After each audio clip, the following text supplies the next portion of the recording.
ఇప్పుడు నేను చెప్పబోతున్న వార్త కొంచెం కఠినంగా ఉండొచ్చు, సున్నిత మనస్కులు కలవరపడవచ్చు, జాగ్రత్తలు తీసుకోవాలని ఆర్టీవీ మీకు సూచిస్తుంది. Viewers description is highly advised.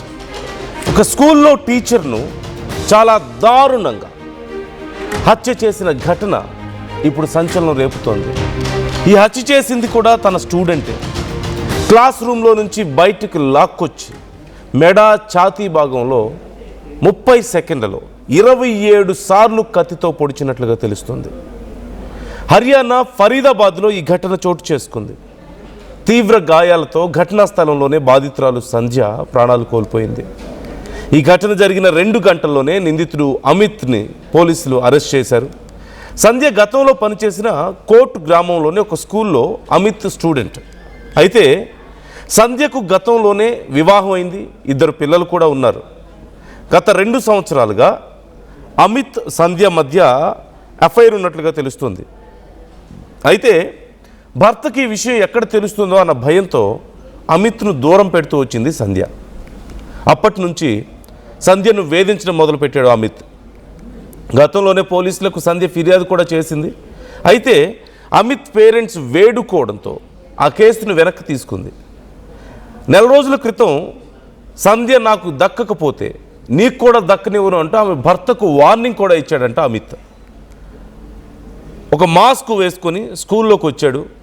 Class room నుంచి సంధ్యను బయటికి లాక్కొచ్చి తీవ్రంగా దాడి చేశాడు.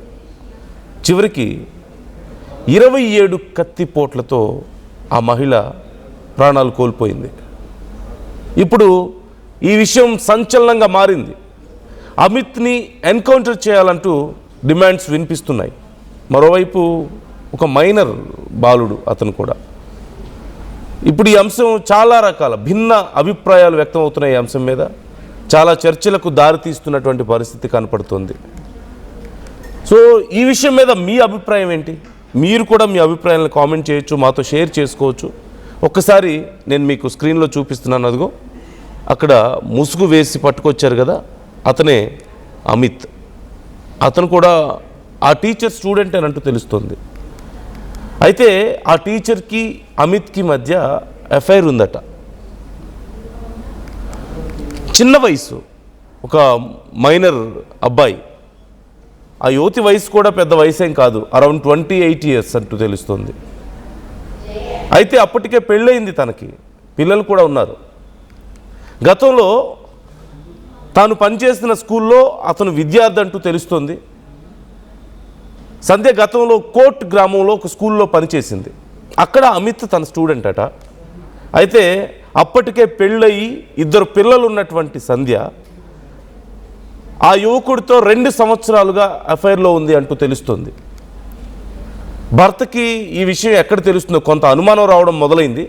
అయితే ఎక్కడ ఈ విషయం తెలుస్తుందో అన్న భయంతో అతన్ని దూరం పెట్టడం మొదలుపెట్టింది. అది తట్టుకోలేక చాలాసార్లు వేధించాడు. తన వెంట పడడం, స్కూల్ దగ్గరికి వెళ్ళడం, చాలాసార్లు గొడవ పడడం లాంటివి కూడా జరిగాయంటూ తెలుస్తోంది. అయితే ఇంకా ఎంతకీ తన మాట వినకపోవడంతో చివరికి ధైర్యం చేసి ఆ మహిళ భర్తకే డైరెక్ట్గా కాంటాక్ట్లోకి వెళ్ళాడట. నాకు గనక దక్కకపోతే నీకు కూడా దక్కనివ్వను తనని అంటూ భర్తనే బెదిరించాడట. వెళ్ళి కేసు పెట్టింది ఆ టీచర్. అయితే మళ్ళీ అమిత్ వాళ్ళ పేరెంట్స్ వచ్చి చిన్నపిల్లోడు తెలుసో తెలియకో చేస్తున్నాడు, కేసు పెడితే అతని కెరీర్ పాడవుతుంది, క్షమించమని చెప్పి వేడుకుంటే, బ్రతిమలాడుకుంటే కేసు వెనక్కి తీసుకుందట సంధ్య. అయితే ఈ టైంలో కూడా అప్పటికీ మళ్ళీ మాట వినకుండా తన వెంట పడుతూ ఉంటే వార్నింగ్ ఇచ్చిందట, ఈసారి కేసు వెనక్కి తీసుకోనని. ఇక ఇలా కాదు, తనకి దక్కదన్న కోపంతో పగను పెంచుకొని తనకి దక్కకపోతే ఇంకెవరికి దక్కకూడదని ఒక కత్తి తీసుకొని వెళ్ళాడు. ఫేస్కి మాస్క్ పెట్టుకొని స్కూల్లోకి ఎంటర్ అయ్యాడు. ఇప్పుడు ఆ టీచర్ ఎక్కడైతే పనిచేస్తుందో సంధ్య, ఆ స్కూల్లోకి మాస్క్ పెట్టుకొని వెళ్ళాడు. వెళ్ళి ఆ టీచర్ కనిపించగానే తనని పట్టుకొని బయటికి లాక్కొచ్చి విచక్షణారహితంగా తన మీద దాడి చేశాడు. చుట్టూ ఉంది చిన్న పిల్లలు, కొంతమంది టీచర్స్ ఉన్నారు, లేదంటే చిన్న పిల్లలు ఉన్నారు. వాళ్ళు భయపడి పరుగులు తీశారు. ఆ తర్వాత 27 సార్లు ఆ మహిళని విచక్షణారహితంగా పొడిచాడు ఆ కత్తితో. ఎక్కడ పడితే అక్కడ, ఎలా పడితే అలా దాడి చేశాడు. అంత దారుణమైన కత్తిపోట్లతో ఆ గాయాలతో చివరికి రక్తం ఓడుతూ ఆ మహిళ ఆ టీచర్ అక్కడే ప్రాణాలు కోల్పోయింది. అదిగో మీరు చూడండి ఒకసారి ఆ విజువల్ నేను మీకు చూపించే ప్రయత్నం చేస్తున్నాను. It is very very much harsh to see. But ఇదిగో బయటకు తీసుకొచ్చాడు, ఒక్కసారిగా దాడి చేయడం మొదలుపెట్టాడు, విచక్షణారహితంగా పొడవడం మొదలుపెట్టాడు. ఎవరో వచ్చారు ఆపడానికి, వాళ్ళని కూడా బెదిరిస్తున్నాడు, పొడి చేస్తాను మిమ్మల్ని కూడా అంటూ వాళ్ళని దూరంగా వెళ్ళమని బెదిరిస్తున్నాడు. చేతిలో కత్తుంది, అతను దగ్గరికి వెళ్ళలేకపోతున్నాడు. ఇంకో పక్క ఆ మహిళ ఏమో, ఆ టీచర్ ఏమో ఆ గాయాలతో చూడండి ఎలా దాడి చేస్తున్నాడు. కంటిన్యూస్గా ఈజ్ బీన్ స్టాబింగ్, కంటిన్యూస్గా అలా పొడిచి చివరికి ఆ టీచర్ ప్రాణాలు అక్కడే తీశాడు. ఇతరులు వచ్చి చూసేలోపే చూడండి వాళ్ళందరూ కూడా నిర్ఘంతపోతున్నారు, భయపడుతున్నారు దగ్గరికి వెళ్ళాలంటే. అదిగో మాస్క్ వేసుకున్నాడు, అక్కడ మాట్లాడుతూ ఒక్కసారిగా జుట్టు పట్టుకుని లాగి తనని పొడవడం మొదలుపెట్టాడు. మనం చూడవచ్చు అక్కడ one of the most brutal incident. అందులోనూ స్కూల్లో ఇక్కడ రెండు విషయాలు, ఒకటి కొంత నైతికత అనే అంశం కూడా తెర మీదకి వస్తుంది. ఇప్పుడు ఆ అంశం ప్రధానమైన విషయం కాకపోవచ్చేమో, బట్ తన స్టూడెంట్తో ఒక టీచర్ ఇలాంటి ఒక రిలేషన్ పెట్టుకోవడం అనేది ఎంత దారుణమైన విషయం. చిన్న వయసు ఉంటుంది పిల్లలకి, వాళ్ళు ఆ మాయలో పడిపోతే, ఆ మత్తులో పడిపోతే ఒక్కోసారి ఇమ్మెచ్యూర్ మెంటాలిటీస్ అయి ఉండి మైనర్ అబ్బాయి, of course I'm not trying to support him, but at the same time we should understand the sensibilities. రెండు వైపుల నుంచి ఆలోచించాలి కదా. ఆ అబ్బాయికి తెలియని వయసులో ఇలా తనతో ఒక రిలేషన్ పెట్టుకుంటే, ఒక ఇన్ఫాక్చుయేషన్లో ఉండి, ఒక డెస్పరేట్ కండిషన్లో ఉండి ఒక్కసారిగా మాట్లాడడం ఆపేస్తే, ఇక తనతో మాట్లాడక ఆల్రెడీ పిచ్చెక్కిపోతున్నాడు. వేరే వాళ్ళతో ఉంటుందన్న కోపం ఉంది, అంటే భర్తతోనే, బట్ స్టిల్ వేరే వాళ్ళు, తనకి కావాల్సింది తనది మాత్రమే అని చెప్పేసి అనుకుంటున్న మనిషి ఇలా వేరే వాళ్ళతో ఉంటుందని తెలిసి, అంత మెచ్యూరిటీ లేక, పరిస్థితులను అర్థం చేసుకునే మెచ్యూరిటీ లేక చివరికి ఇంత ఘాతుకానికి ఒడిగట్టాడు. మరోవైపు ఖచ్చితంగా ఇది చాలా దారుణం. ఒక స్టూడెంట్ ఇంత క్రూరంగా బిహేవ్ చేసి తన టీచర్ని బయటికి లాక్కొచ్చి అందరి ముందు కత్తితో ఇన్నిసార్లు దాడి చేసి, ఇంత దారుణంగా దాడి చేసి ప్రాణాలు తీయడం క్లియర్ రాక్షసత్వం ఇది నిజం చెప్పాలంటే. ఒక్కసారి ఈ ఇన్సిడెంట్కి సంబంధించి పోలీసులు ఏమంటున్నారో చూడండి. सिकरोना गांव के अंदर सरस्वती स्कूल के अंदर एक महिला टीचर की धारदार हथियार से हमला करके हत्या कर दी गई। उसी संदर्भ में FIR number 591 sector town police station के अंदर बीएनएस की धारा 103 सब सेक्शन 1 के तहत दर्ज किया गया है। और उसी मामले में कार्रवाई करते हुए क्राइम ब्रांच एवीटीएस की जो हमारी टीम है, जो सिकरोना के अंदर ही मौजूद है, उन्होंने वारदात से मात्र 2 घंटे के अंदर ही जो है वो आरोपी को काबू करने के अंदर सफलता हासिल की। आरोपी जिसे गिरफ्तार किया गया है उसका नाम अमित है और कोट गांव का वो रहने वाला है, फरीदाबाद का ही। और जो मृतका को पहले से ही जो है वो जानता था, उससे परिचित था, उसके द्वारा इस वारदात को अंजाम दिया गया। आरोपी को गिरफ्तार कर लिया गया। ड्यूरिंग पुलिस रिमांड उससे सख्ती से पूछताछ की जाएगी। माननीय न्यायालय में पेश करके उसका पुलिस रिमांड किया जाएगा और जो रिकवरीज की जाएगी। क्या रही? जैसे मैंने बताया कि जो मृतका है वो पहले आरोपी अमित के ही गांव के अंदर एज टीचर काम करती थी, वहां से वो पहले से जानता था। और अमित लगातार उस महिला का पीछा कर रहा था, वो उससे पीछा छुड़वाना चाह रही थी। उसने उसको पुलिस में शिकायत करने की भी धमकी दी थी। जब से उसने उसे इस तरीके की धमकी दी थी, उसके बाद उसने उसके साथ इस तरीके की बात जबरदस्ती उसको पीछा कर रहा था। और जब उसने शिकायत के बारे में कहा कि मैं तुम्हारे बारे में शिकायत करूंगी, तो उसने इस वारदात पर लिया। कहाँ से गिरफ्तार इसको किया गया? जो आरोपी है उसको सिकरोना के पास से ही गिरफ्तार कर लिया गया था, वारदात से मात्र 2 घंटे। काम क्या करता है? आरोपी जो है 21 वर्ष का है, इसका पुराना कोई क्रिमिनल रिकॉर्ड नहीं है, ये दूध बेचने का काम करता है और वहीं आसपास के इलाके के अंदर।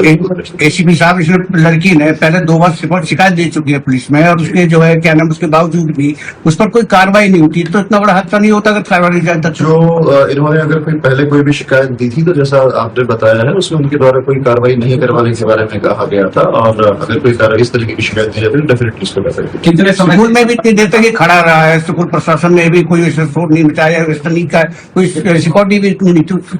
जो स्कूल में आप बता रहे हैं कि पहले से खड़ा रहा, उस बारे में कोई स्कूल प्रशासन के द्वारा कोई भी किसी तरीके की इंटीमेशन पुलिस को या फिर कहीं पे भी कोई विरोध उस तरह नहीं दर्ज कराया गया था। वारदात के बाद पुलिस को इन्फॉर्म किया गया और पुलिस ने त्वरित कार्रवाई करते हुए 2 घंटे के अंदर आरोपी को। सर ये महिला के संपर्क में कब से?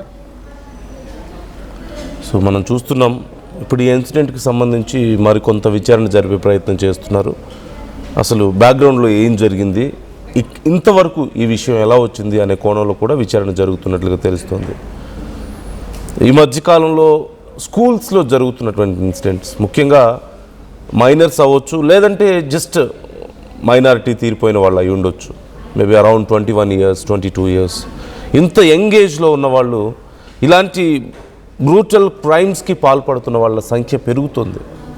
విచక్షణ కోల్పోయి ఏదో మత్తు పదార్థాలకు అలవాటు పడ్డము, లేకపోతే ఒక ఎక్స్ట్రీమ్ ఎమోషనల్ బర్డన్తో ఇష్టం వచ్చినట్లుగా పిచ్చిగా బిహేవ్ చేసి అవతల వాళ్ళ ప్రాణాలు తీయడమో లేదంటే వాళ్ళ ప్రాణాలు తీసుకోవడం మనం చూస్తున్నాం. Parents should be more careful ఇలాంటి విషయాల్లో. ఇప్పుడు ఈ ఇన్సిడెంట్లో కూడా ఒకవేళ పేరెంట్స్ కనుక ముందే కేర్ఫుల్గా ఉండుంటే, తన కొడుకు ఏం చేస్తున్నాడు, అతని కండిషన్ ఏంటి అనేది ఒకసారి ప్రాపర్గా చెక్ చేసుకుంటూ ఉండుంటే మేబీ ఇలాంటి పరిస్థితి వచ్చేది కాదేమో. అండ్ అఫ్కోర్స్ ఆ టీచర్ది తప్పు లేదా అంటే కొంత ఉంది, లేదని మనం చెప్పలేం. తనకంటే చిన్న వయసులో ఒక స్టూడెంట్తో తను ఇలా అఫైర్ పెట్టుకోవడం, పెళ్ళై ఉండి పిల్లలు ఉండి ఒక ఇమ్మెచ్యూర్ పర్సన్తో ఇలా ఒక బాండింగ్ని పెంచుకోవడం అనేది, సడన్గా మళ్ళీ ఆ బాండింగ్ని తెంచుకోవడం, ఇలాంటి అగ్రెసివ్ రియాక్షన్స్కి చాలాసార్లు కారణం అవ్వడం మనం చూసాం. You can see the similar incident again. So try to comment your opinions. మీ అభిప్రాయాలు ఏంటి అంశానికి సంబంధించి కామెంట్ చేయండి, మాతో షేర్ చేసుకోండి. साथ इसके जानकारी थी वो लोग एक दूसरे के संपर्क के अंदर थे, लेकिन महिला उससे बात करना नहीं चाह रही थी और जबरदस्ती उससे बात करने का प्रयास करता था। जो आरोपी है वो 10वीं पढ़ा हुआ था सिर्फ और दूध बेचने का काम करता है। 21 वर्ष का है। मृतका है वो 26 साल की है और स्कूल में पहले गाँव के स्कूल में पढ़ाती थी, अब सरकारी स्कूल से कोरोना के अंदर पढ़ाती थी। कितने चाकू मारे हैं और क्या चाकू बरामद कर लिया गया? जी, चाकू जो है वो बरामद कर लिया गया है। मल्टीपल वुंड्स हैं, पोस्टमार्टम रिपोर्ट के में जो भी पोस्टमार्टम रिपोर्ट के अंदर कभी आपस में बातचीत हुई थी इन लोग की? क्योंकि जिस तरीके से मर्डर किया ऐसा लग रहा है कि कोई रंजिश पाल के बैठा था, तो सिर्फ शिकायत या फिर बातचीत होती थी और बातचीत बंद की गई? मैंने आपको बताया कि वो 2 साल से एक दूसरे को जानते थे और आपस में बातचीत थी, लेकिन महिला उससे बातचीत नहीं करना चाहती थी, नहीं समझ आगे अपनी उसको बातचीत को बढ़ाना चाह रही थी, वो जबरदस्ती उसके साथ कर रहा था। इस बात से वो आहत था, अपने जिसने बताया कि मैं इस चीज को लेकर परेशान था, उसके कारण उसने स्कूल में दाखिल हुआ, क्या बताया इसने स्कूल में घुसते समय? जी, इनिशियली उसने बताया कि वो वहाँ पे कवर करके अपना फेस को जब गया था तो कवर करके गया था। इस तरीके से मतलब वो अपनी आइडेंटिटी इस दौरान वारदात के टाइम पे भी आइडेंटिटी अपने डिस्क्लोज नहीं करना चाह रहा था, लेकिन पुलिस इन्वेस्टिगेशन के अंदर जो तथ्य सामने आए उसके बाद उसका डिस्क्लोज हुआ और उसे गिरफ्तार किया गया। जो कोट गांव में स्कूल में पढ़ाती थी ये महिला, क्या ये स्कूल इसका अमित का था या इसके पिता का है? क्या इसमें बात सामने आ रही है? उस गाँव का रहने वाला है, अभी तक ऐसी कोई चीज सामने जो है वो नहीं हुई। जो आप परिवार की बात कर रहे हैं, मैंने बताया कि पोस्टमार्टम करवाया गया, पोस्टमार्टम रिपोर्ट की बेस चीज का खुलासा होगा कितने चाकू। तो सर कैसे पता चला कि ये जो टीचर की दूर वाला था, तो मेरा संपर्क कैसे बना? जी, जैसा मैंने बताया कि हत्या के बाद जब हमने इस चीज को अपने इन्वेस्टिगेशन शुरू की, अपने सोर्सेज को एक्टिव किया, सीसीटीवी फुटेजेस वगैरह चेक की, तभी चीज सामने आई कि युवक है जिसके इस तरीके से संपर्क है, उसका जो मुलिया है उसी से मिल रहा था। और फिर उसे जब गिरफ्तार किया गया तो गिरफ्तार करने के बाद उसे जो रंजिश का कारण और जो पीछे के जो संबंध थे वो सारे डिस्क्लोज किए। स्कूल तक पहुंचा था, किस वाहन से पहुंचा था, कौन लोग इसके साथ थे? पता चला कि 2 मोटरसाइकिल थी। नहीं, ये बाइक पे था, अकेला था और पहले से था, उसको पहले से उसका आने जाने का मृतका का रूटीन कर रहा था और पहले से वो इंसान है। इनका लिविंग में भी रहती थी क्या कभी इसके? नहीं, ऐसी कोई चीज